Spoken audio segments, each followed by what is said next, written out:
안녕하세요. 오늘의 데일리 뉴스레터에 오신 것을 환영합니다. 한국은 중국과 일본을 놀라게 하면서 신속하게 최신의 첨단 무기를 선보였습니다. 이 움직임은 한국의 군사 기술력을 보여줄 뿐만 아니라 지역 강대국들의 큰 주목을 받고 있습니다. LSAM 방공 시스템의 출시는 원거리 위협에 대응하는 뛰어난 능력으로 한국 국방 분야에서 중요한 진전을 나타내며 지역 안보의 미래에 대한 많은 논란을 일으키고 있습니다. 현직 UAE 대통령이 최초로 방한을 앞두고 있는 가운데 국내에서 지난주 벌어진 두 가지 소식에 관심이 집중되고 있습니다. UAE는 지난해 한국에 300억 달러 약 41조를 투자하기로 결정한 바 있기에 이번에 한국이 개발한 대표적인 두 개의 무기를 구입할 것이라는 말이 나오고 있습니다. 그런데 이러한 움직임을 중국, 일본, 사우디까지 긴장하는 시선으로 바라보고 있다고 했습니다.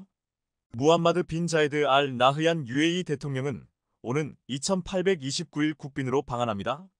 UAE 대통령의 방한은 이번이 처음으로 한국에서 최고의 예우로 맞이하겠다고 했는데 이번에 국방방산, 경제투자, 에너지, 첨단 기술을 포함한 다양한 분야에서 협력을 논의할 것이라고 했습니다. 그런데 UAE 대통령 방한을 2일 앞둔 26일 갑자기 한국형 사드라 불리는 LSAM 개발을 완료했다는 발표가 나왔습니다. 방위사업청은 북한 미사일을 보다 높은 고도인 4060km에서 요격할 수 있는 장거리 지대공 유도무기 LSAM 개발을 완료했다고 말했습니다. 이미 실전 배치에 운용 중인 요격고도 1540km 하층부에 대한 방어체계를 맡고 있는 천궁 함께 한국형 미사일 방어체계 KAMD의 핵심 자산으로 꼽히는 무기체계가 될 것으로 보고 있습니다. 그런데 방산업계에서는 UAE 대통령 방한을 이틀 앞두고 LSAM 개발 완료 발표를 했다는 것에 분명한 의도가 있다고 보고 있습니다. UAE는 천궁이를 세계 최초로 한국에게서 수입한 국가로 한국의 방산 수출 사상 단일 품목으로 최대 규모인 4조 원의 계약을 맺었습니다. 한국은 천궁이를 수출하면서 LSAM도 성능을 입증하면 향후 방위 산업에 있어 주요 수출 품목이 될 것이라 했는데 이번에 한국은 UAE에 LSAM 수출까지 하려고 하는 것으로 해석되었고 있습니다. 최근 중동에 다시 전운이 들이우면서 UAE는 이란에 대한 위협이 높아져 이에 대한 준비를 하려 하고 있습니다. UAE와 이란은 호르무즈 해협 하나를 사이에 두고 붙어 있습니다. UAE는 미국과 가까워지면서 이스라엘과도 외교 관계를 정상화했는데 미국과 대적하며 후티 반군을 지원하는 이란과는 완벽한 적대 관계가 되었습니다. 한국 대통령이 UAE를 방문 중일 때 후티 반군은 UAE 국제공항과 석유시설을 드론으로 공격한 바도 있습니다. 이번 이스라엘에 대한 이란의 미사일 공격이 벌어지면서 UAE는 당장 방공망을 강화시켜야 하는 상황입니다. 이 때문에 이미 천궁이를 도입한 UAE가 LSAM까지 도입할 가능성이 크다고 보고 있습니다. LSAM은 천궁이와 연동이 가능해 이미 천궁이를 도입한 UAE에게는 매력적인 무기입니다. 이미 기술력을 인정받은 천궁이는 미국산 패트리어트와 비교해 한 개 포대 가격이 10분의 1 수준인데 LSAM도 한 포대당 2조 원에 달하는 사드에 비해 4분의 1 정도의 가격인 것으로 알려져 있습니다. 제 아무리 중동 국가들이 돈이 많다고 해도 미국산 패트리어트나 사드로 방공망을 구축하기에는 부담이 너무 큰데 이에 가성비 높은 한국산 방공망을 도입하려 하고 있는 것입니다. 또한 UAE에 이어 천궁이를 도입한 사우디도 LSAM에 관심을 보여왔기에 UAE뿐만 아니라 사우디에도 수출이 가능할 것이라고 보고 있습니다. 방산업계 관계자는 불안한 국제 정세로 인해 천궁에 대한 각국의 러브콜이 이어지고 있는 만큼 LSAM도 K방산의 호자 상품이 될 가능성이 높다고 말했습니다. 또한 지난 25일 서울 하늘에서 난데없이 전투기가 지나가고 굉음이 울려 펴져 놀라움을 주었습니다. 이것은 UAE 대통령 국빈 방문 공식 환영식을 위한 것으로 25일 오전 10시 30분은 연습 비행이며 29일은 공식 환영식 본 행사 비행이 이루어질 것이라고 했습니다. 정상회담이 열리는 29일 블랙이글스 축하 비행을 비롯해 28일 모하메드 대통령 전용기가 한국방 공식별구역 KADIG에 진입하면 공군 전투기 4대가 호위할 것이라고 했습니다. 특히 국산 초음속 T-50B 블랙이글스의 축하 비행으로 한국 항공기의 우수성과 K방산의 위력을 과시한 것으로도 보고 있습니다. 이렇게 블랙이글스 축하 비행과 공군 전투기로 호위하는 등 최고의 예우를 해주는 데는 한국이 이번에 UAE와 차세대 전투기 수출에 대한 기대 때문이라고 보고 있습니다. UAE는 미국이 F-35 수출을 거부함에 따라 5세대 전투기를 사기 위해 다른 나라로 눈을 돌리고 있습니다. 러시아의 5세대 전투기에 투자하려 했다가 전쟁으로 인해 무산되고 최근에는 중국의 J-22 F-35를 대체할 경쟁자로 떠올랐다는 기사가 보도되었습니다. 지난 4월 UAE 합동작전사령관이 베이징을 방문하자 J-20을 살 것이라는 설이 나돌았습니다. 하지만 이것은 UAE가 중단된 F-35 거래에 대한 미국을 압박하는 수단으로 정말 J-20을 구매하려는 게 아니라는 분석이 나오고 있습니다. 이런 가운데 한국의 KF-21이 그 대안이 될 수도 있다는 주장이 제기되었습니다. 이미 지난해 9월 프랑스 군사 매체와 아랍 뉴스 채널에서는 아랍에미리트 UAE가 KF-21 보람의 프로그램에 직접 참여하기를 희망한다는 내용의 서한을 보냈다고 보도했습니다. UAE가 인도네시아 대신 KF-21 개발에 참여해 인니의 미납분을 대신 낼 것이라는 것이었습니다. 프랑스 매체는 KF-21이 프랑스 전투기 사업에 위협이 될 수 있다고 평가하며 이 MOU를 프랑스가 과거 해왔던 전략이라고 말했습니다. 또한 중국 관영 매체 펑파이도 한국의 스텔스 전투기 사업에 UAE가 참여할 수도 있다는 제목의 기사를 통해 UAE가 한국의 KF-21 연구개발 사업의 파트너로 참여하겠다는 의사를 밝혔다는 언론 보도를 인용해 보도했습니다. 그러면서 양국 간 협력 가능성이 높은 이유를 조목조목 설명했습니다. 하지만 방사청은 이를 부인했는데 폴란드 유명 군사 전문지 디펜스24는 아랍에미리트 측 정보원으로부터 실제로 대한민국에 서한을 보냈다는 사실을 확인했다고 했습니다. 이후 국내에서는 UAE와 KF-21 협력에 대한 보도나 소식이 나온 바 없는데 해외에서는 UAE가 KF-21 보람의 전투기 개발 프로그램에 참여하여 한국과 협력하는 데 큰 관심이 있으며 이 프로젝트의 세 번째 회원국이 될 가능성이 높다고 분석하고 있습니다. 현재 UAE 정부는 KF-21 보람의 전투기 공동 생산에 남다른 관심을 가지고 있다고 했습니다. 전투기 공동 생산에 부수되는 실질적인 기술 이전 과정이 아랍에미리트 국내 방위산업을 발전시키는데 큰 도움이 될 것이기 때문입니다. UAE는 이미 한국과 기술 협력으로 화성에 탐사선을 쏘아 올리며 엄청난 성과를 낸 바 있고 일본산 수송기 도입을 추진하다가 한국과 함께 공동 개발하기로 전환하기도 했습니다. 일본 측이 기술 이전에 소극적인 모습을 보이자 바로 한국의 방산업체와 공동 개발을 선택했다고 했습니다. 이런 경험으로 지금 UAE는 한국과 KF-21 개발에도 함께해서 인도네시아, 폴란드 등 다른 나라들을 제치고 5세대, 6세대 전투기까지 생산할 계획을 꾀하고 있다고 했습니다. UAE가 만약 이번 방안으로 KF-21을 선택한다면 중국산 전투기 J-20을 수출하려던 중국에게 큰 타격을 주고 전투기를 비롯해 방산 수출의 문을 열어놓은 일본까지 놀라게 할 것으로 보고 있습니다. 게다가 사우디까지도 긴장하게 할 수 있다고 했습니다. 해외 매체들은 KF-21 보람에 대해 아랍에미리트가 관심을 가지고 있다고 알려진 시기 또한 주목해야 한다고 했습니다. 현재 아랍에미리트 UAE의 이웃 국가인 사우디아라비아가 6세대 전투기 템페스트 템퍼스트를 개발하기 위해 영국, 이탈리아, 일본이 진행하고 있는 글로벌 전투항공 프로그램 GCAP에 참여하기를 간절히 원하고 있는 상황이라고 했습니다. 사우디아라비아 정부는 지난해 UAE가 KF-21 보람에 관심을 가지고 있다고 보도되기 불과 몇 주 전 GCAP 합류를 요청한 것으로 알려졌습니다. 글로벌 전투항공 프로그램 GCAP는 2035년까지 템페스트를 출시하겠다는 야심찬 일정을 선보인 바 있는데 이 일정이 지켜진다면 사우디는 2030년대 후반부터 6세대 전투기를 확보할 수 있게 되는 것입니다. 그리고 그러한 발전은 사우디 공군이 UAE 공군보다 앞서게 된다고 했습니다. 두 이웃 국가는 우호적인 관계에 있지만 공군 전력에서 큰 기술적 격차를 받아들이기 힘들 것이라고 했습니다. 그런데 최근에 영국은 6세대 전투기 개발에 사우디를 끌어들이려 하지만 일본은 이를 저지하려 하고 있는데 벌써부터 GCAP는 잡음이 날 가능성이 높아 언제 개발이 될지, 개발이 순조롭게 이뤄질지 우려가 커지고 있습니다. 이런 가운데 사우디도 최근에 한국의 6세대 전투기 개발 계획에도 큰 관심을 표명한 바 있습니다.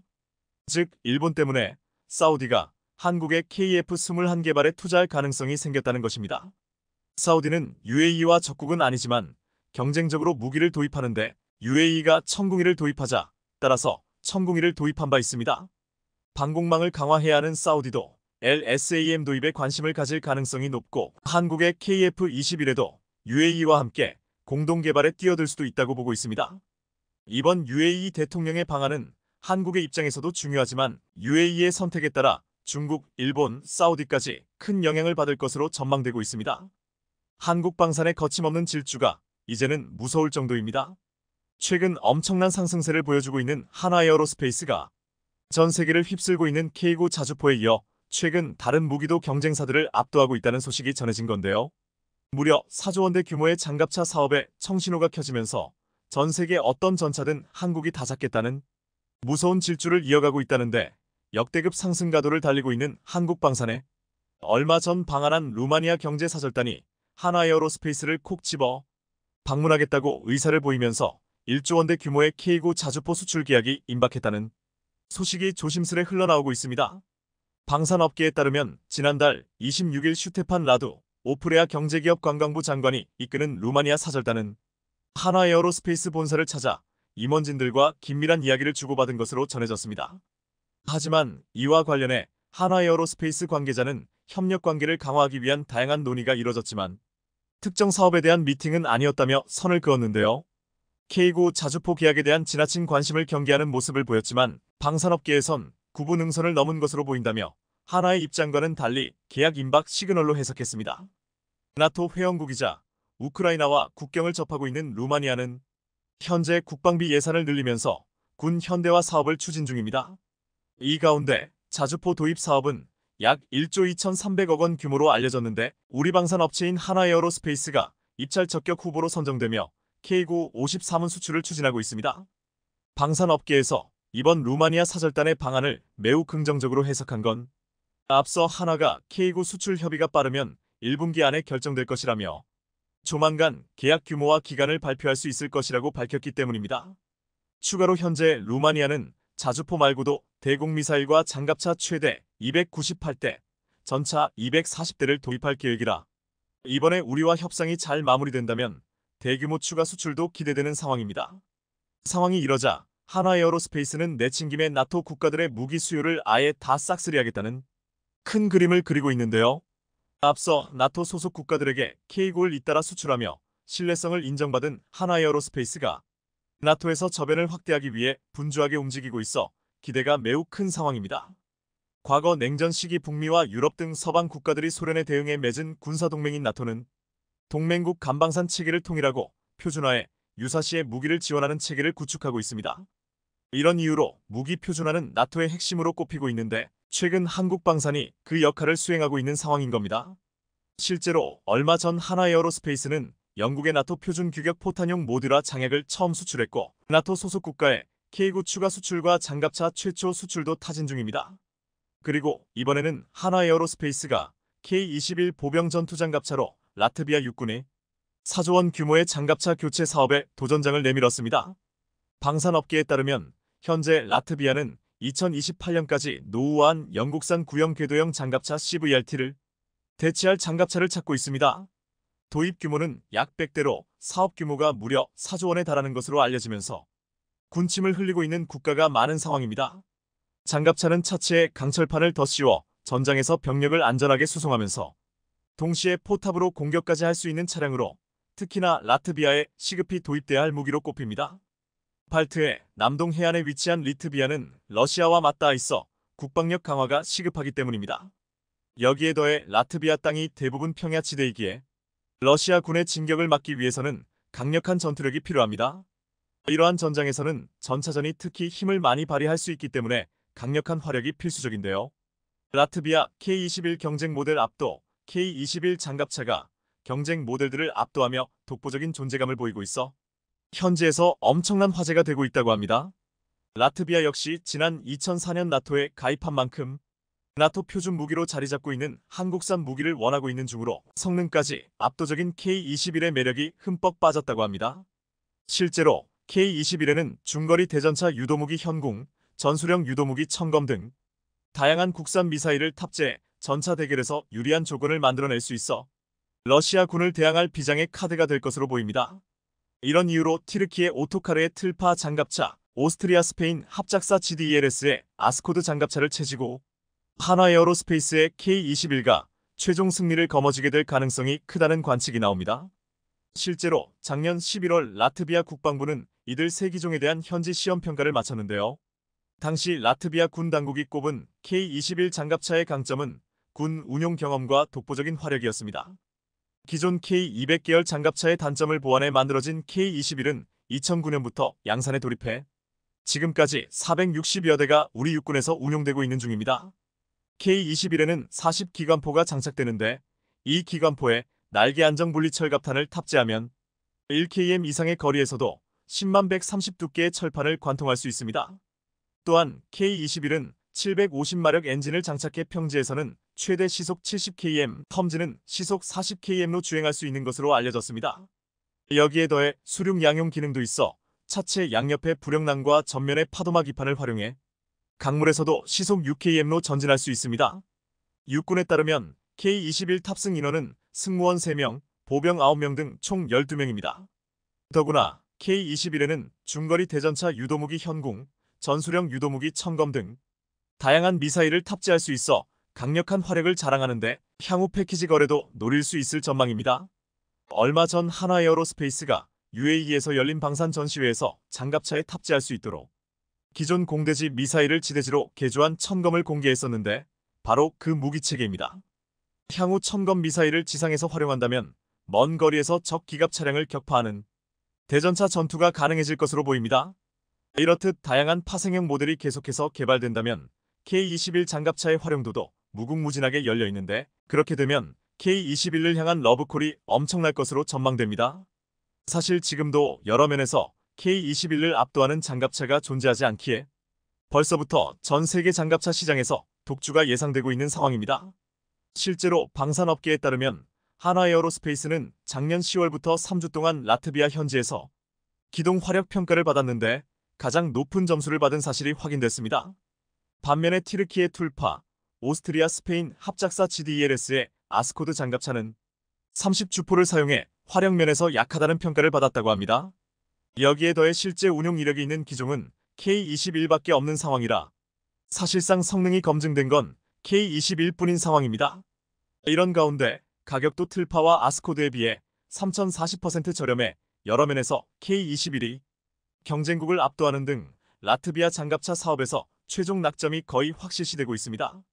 특히나 K-21은 한화에어로스페이스가 호주에 수출한 레드백에 기반이 된 장갑차이기에 다양한 형태로 현지 요구에 따라 개조할 수 있다는 점이 엄청난 매력인데요. 앞서 레드백은 호주에서 전차 강국으로 알려진 독일을 제치고 3조 원 규모의 수출을 따내면서 전 세계 표준 모델로 인정을 받았습니다. 레드백의 경우 호주 현지 기후와 호주군 요구에 맞춰 개발된 모델로 이 레드백에 적용된 기술 가운데 라트비아 군에 필요한 것들을 추후 K-21에 적용할 수 있을 것으로 보입니다. 그런데 전차 킬러로 불리는 K-21이 내친 김에 현대화 개량까지 한다는 소식이 전해졌는데요. 한국 육군의 주력 보병 전투 차량인 K-210I 진화한 개량형인 차세대 보병 전투 장갑차 NIFV 청사진이 처음으로 모습을 드러내면서 전 세계 방산 업계에 이목이 쏠리고 있는 겁니다. NIFV는 한화에어로스페이스가 호주 장갑차 사업 수출용으로 제안한 레드백이 더욱 진화한 레드백 개량형에 해당되며 NIFV 사전 개념 연구는 이미 끝난 상태로 알려졌습니다. 방산 업계에 따르면 소요 검증을 통해 탐색 개발과 체계 개발 단계로 넘어가게 되면 2030년대 중후반쯤엔 전력화가 가능한 것으로 알려졌습니다. 이에 따라 본격적인 개발은 2025년부터 시작할 것으로 보이며 우선 NIFV는 레드백처럼 능동방어 시스템인 아이언 피스트를 갖추게 될 전망입니다.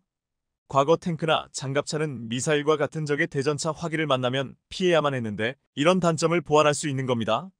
실제로 레드백엔 장갑차로 접근하는 적 대전차 미사일을 AESA로 포착한 뒤 이를 요격하는 아이언 피스트가 갖춰졌는데요.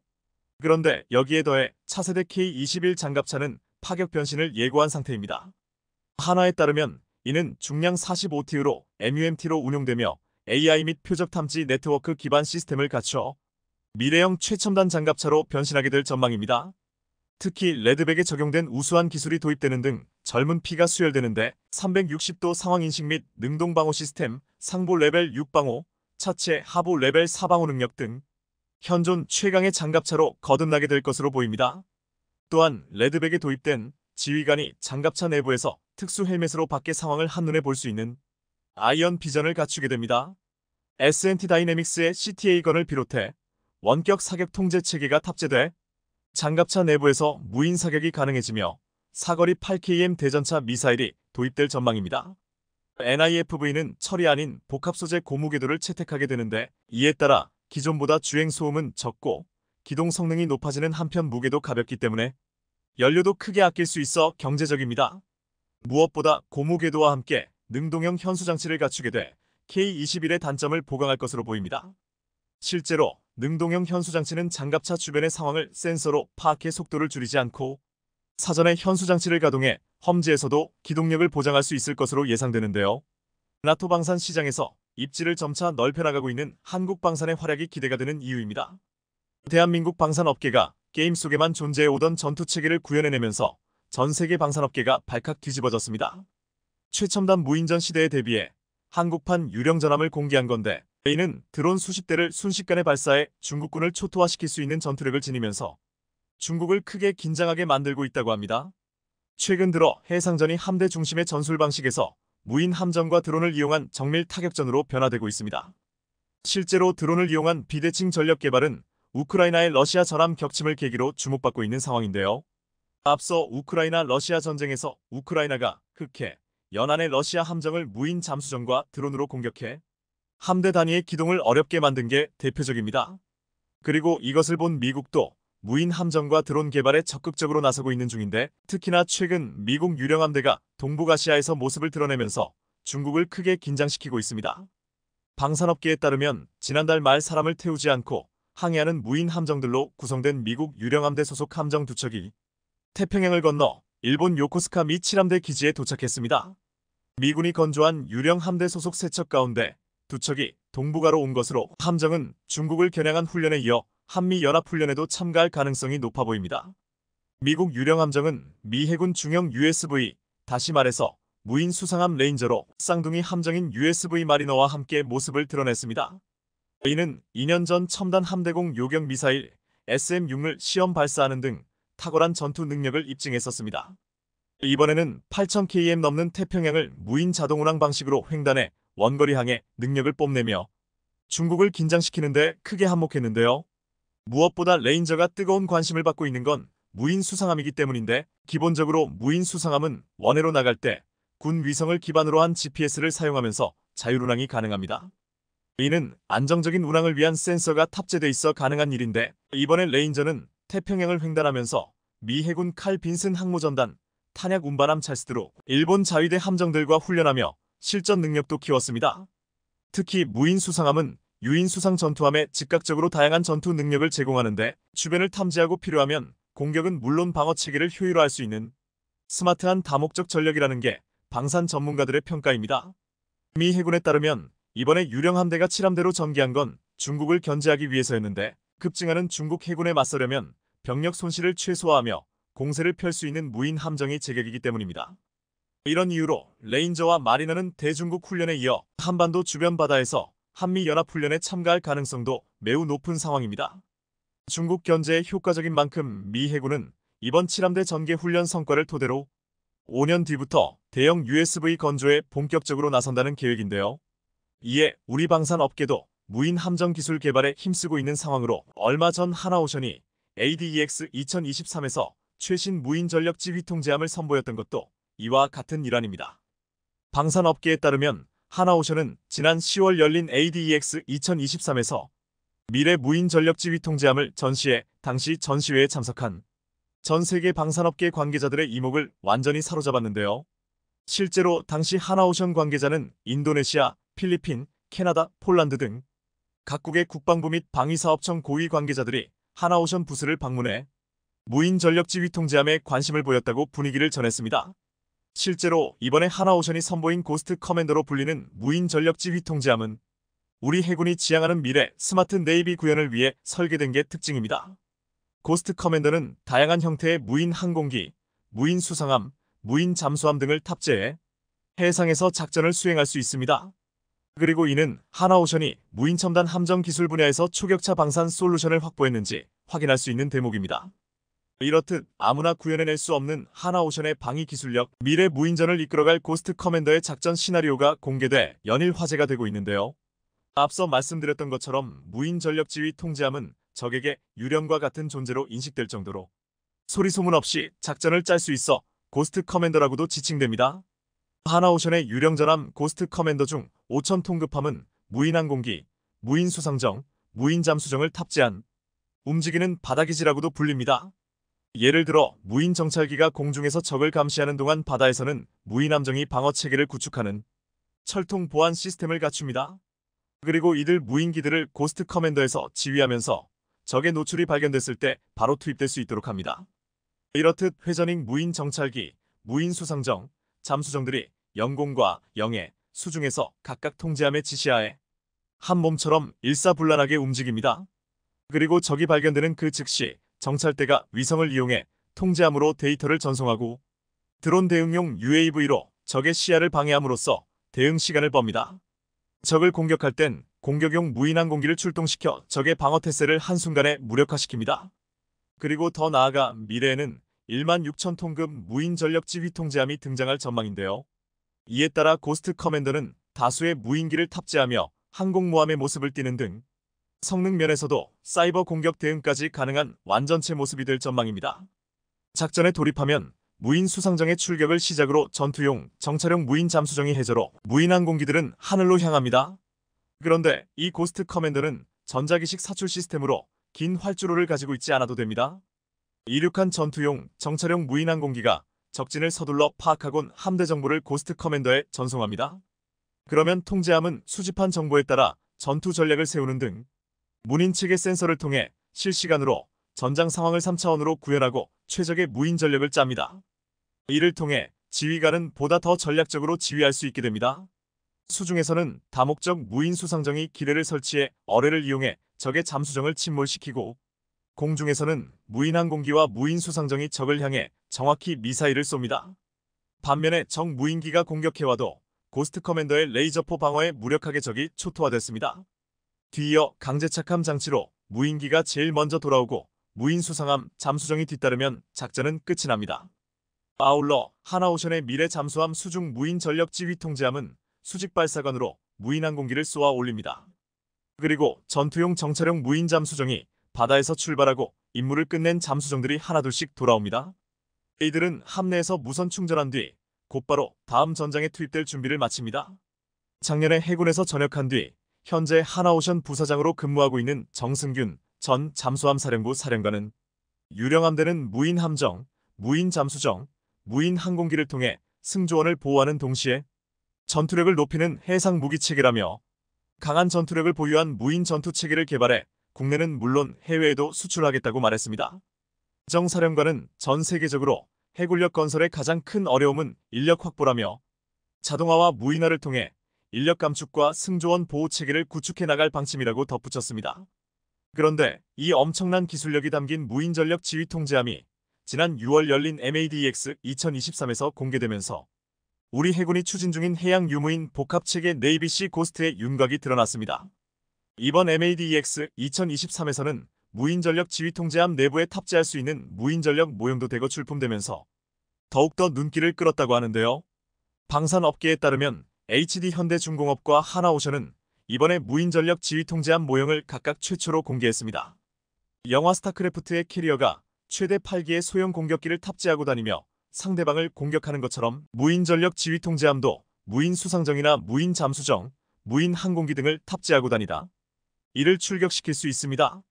HD 현대중공업에 따르면 무인 전력 지휘 통제함에 탑재 가능한 전력은 수직 이착륙형 드론 7대, 수상정, 잠수정 10대, 헬기형 항공기 1기 등으로 이번 전시장에 설치된 건 5,000톤급을 축소한 모형입니다. 반면에 하나오션은 고스트 커맨더라는 이름의 무인 전력 지휘 통제함을 3종 소개했는데 모두 무인 항공기, 무인 수상정, 무인 잠수정을 운용하며 해상 수중 공중에서 정찰과 전투 임무를 수행합니다. 전시장에 설치된 모형은 16,000톤급으로 HD 현대중공업의 무인 전력 지휘 통제함 구성보다 컸습니다. 대형 고정익 드론 6기를 위한 전자식 항공기 발진 시스템과 강제착 함장치를 갖춘 대형 활주로 1개, 나머지 활주로 3개를 탑재해 흡사 항공모함에 가까운 모습입니다. 나머지 2종의 무인 전력 지휘 통제함은 공격용 정찰용 무인 잠수정과 수직 발사관을 활용한 드론을 탑재할 수 있는 잠수함형 중소형 드론 및 정찰용 함정을 탑재하는 5,000톤급 수상함형이었는데요. 그리고 이번에 LIGNX1은 실물 크기의 무인 수상정 해검2를 전시했는데 해검2는 미래전에 대비한 해상 무인화 플랫폼인 해검 시리즈 중 하나로 임무에 맞게 다양한 장비를 선택해 탑재할 투적가입니다. 여기에 더해 현재 LIGNX1은 기존 함정에 탑재할 수 있는 해검2의 절반 크기로 만든 무인 수상정 해검2도 개발 중이라고 합니다. 우리 해군은 이번 MADEX를 계기로 부산 해군작전기지 앞바다에서 유무인 함정과 무인 항공기를 대거 동원해 네이비시 고스트라는 작전명으로 해양 유무인 복합 전투체계 상륙 작전을 시연하기도 했는데요. 급증하는 중국 해군을 비롯해 주변국의 위협을 저지하는 유령 함대가 한국에서도 등장할 일이 머지않은 것으로 보입니다. 최근 한국산 전투기 KF-21의 공중급유 시험이 성공하자 미국에서 극찬이 나오고 중국에서는 부러움과 동시에 우려 섞인 경계의 시선이 나오고 있습니다.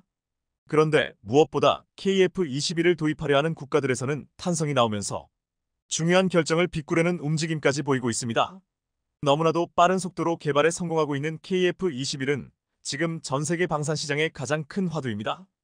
국산 초음속 전투기 KF-21보람의 전투기 CJ-5호기가 지난 19일 KC-330 다목적 공중급 유수송기로부터 주유받는 첫 시험 성공하는 장면이 공개됐습니다.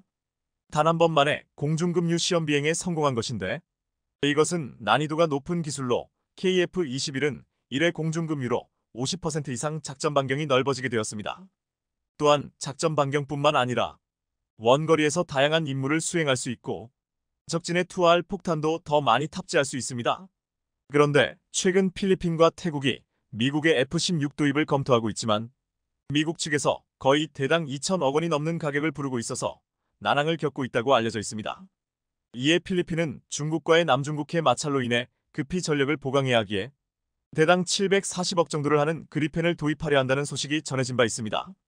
하지만 태국에게 한국이 대당 1,000억 정도의 KF-21 납품을 제안했다는 소식이 전해지자 필리핀이 지금 새로운 결정을 할 수 있다는 분석이 나오고 있습니다. 스웨덴 사브는 그리펜이 안 팔리자 4.5세대로 개량해서 가격이 무려 2천억 원까지 올라갔는데 지금 필리핀에게는 중고 그리펜을 개량해서 저렴한 가격에 팔려고 하는 것이라고 했습니다. 그런데 한국이 태국에게 1,000억 정도의 KF-21을 판매하고 수출이 늘어나면 800억까지 대당 가격이 내려올 것이라고 하자 필리핀의 눈이 휘둥그레졌습니다. 그렇다면 필리핀의 입장에서는 땡처리하는 그리펜보다는 당초 도입을 검토했었던 한국산 전투기 KF-21을 도입하는 것이 훨씬 나은 선택이라는 것입니다. 일각에서는 당장 그리펜을 싸게 도입하고 앞으로 KF-21을 추가 도입할 수도 있다고 보고 있습니다. 필리핀 공군은 지난 2022년 KF-21 보람의 전투기 도입을 검토하고 있다며 오는 2026년 생산 후 2027만 2029년에 KF-21 보람의 인도를 요청한다는 계획을 세웠다고 했습니다. 그러자 당시 중국은 한국에게 필리핀의 전투기들 수출하지 말라고 어이없는 요구를 하기도 했습니다. 지금 필리핀은 중국과 남중국해에서 일촉즉발의 대치를 하고 있습니다. 최근 남중국해에 좌초된 필리핀 난파선 시에라 마드레함이 미중 군사 갈등의 새 화약고로 떠올랐습니다. 중국이 필리핀이 사실상의 해상 기지로 운영하고 있는 이베에 대한 압박 수위를 높이자 필리핀과의 상호방 위조약을 맺은 미국이 이 사안에 개입할 뜻을 분명히 하며 중국과 맞서고 있는 상황입니다. 중국이 해당 선박을 공격하면 필리핀 영토와 군대에 대한 침공으로 간주해 미국은 방어에 나서겠다고 하고 있습니다. 필리핀이 이 시에라 마드레함을 남중국해 세컨드 토머스 암초에 일부러 좌초시킨 것은 중국이 남중국해 곳곳에 인공섭을 설치하며 영토 확장에 나서자 이에 대응하기 위해서였습니다. 필리핀 연안에서 160km가량 떨어진 세컨드 토머스 암초를 포함한 스플래들리 군도는 UN 해양법에 따라 필리핀의 배타적 경제 수역에 속하지만 중국은 이곳을 포함해 남중국해 전체의 90%의 영유권을 주장하고 있습니다. 필리핀은 지금 미국의 힘에 의지하고 있지만 스스로 남중국해에서 중국의 확장에 맞서기 위해 군사력을 확충하고 있습니다. 필리핀이 중국에게 가장 밀리는 것 중 하나가 제공권인데 만약 한국의 KF-21을 빠르게 도입한다면 중국을 충분히 견제할 수 있다고 했습니다. 필리핀은 남중국해 영유권을 놓고 중국과 갈등을 빚고 있는데 남부 지역을 중심으로 활동하는 이슬람 군과도 무장 충돌을 벌이고 있어 전투기 보유가 절대적으로 필요한 상황입니다. 필리핀과 중국 베이징과의 거리는 3,000km가 넘는데 KF-21의 작전 반경은 2,900km로 큰 위협이 될 수 없지만 이번 공중급유 시험에 성공하면서 1회 공중급유를 하면 KF-21은 4,700km까지 작전이 가능해져 중국 전역을 상대로 공격할 수 있게 됩니다. 또한 KF-21은 가장 최근에 개발된 전투기로 동북아 최강 전투기의 잠재력을 갖고 있는데 한국이 자체적으로 개발한 AESA 레이더의 성능은 중국이나 러시아제를 압도한다고 했습니다. 이제 KF-21을 필리핀이 도입한다면 미국만 없으면 필리핀은 아무것도 아니다라는 중국의 생각을 완전히 바뀌어놓을 수 있다고 했습니다. 반면 중국이 최초로 개발해 실전 배치했다는 스텔스 전투기 J-20은 작전 반경이 1500km 정도인데 아직 공중급유 테스트를 하지 못했다며 중국인들은 한국산 전투기 KF-21이 개발되자마자 공중급유까지 성공한 것을 부러워했습니다. 중국은 J-20 말고 수출용 스텔스 전투기 FC-31을 개발하고 있는데 지난 1월 파키스탄은 FC-31을 도입하겠다고 선언하기도 했습니다. 이 전투기를 도입할 가능성이 큰 국가는 파키스탄, 이란, UAE가 꼽혔습니다. 중국은 자신들이 만든 5세대 스텔스기 FC-31과 KF-21이 경쟁할 것이라고 했는데 최근 중동 방위전 시위에서 KF-21과 FC-31이 같은 무대에 여러 차례 출전해 각자의 기술력을 선보인 바 있다고 했습니다. KF-21은 4.5세대이고 FC-31은 5세대 전투기이기 때문에 한국이 국제시장에서 기회를 잡으려면 후속 기종 개발의 속도를 내고 추진해야 한다며 중국은 훈수를 놓기도 했습니다. 하지만 개발이 완료되기도 전에 대량 생산하겠다는 한국의 발표에 중국은 놀란 분위기입니다.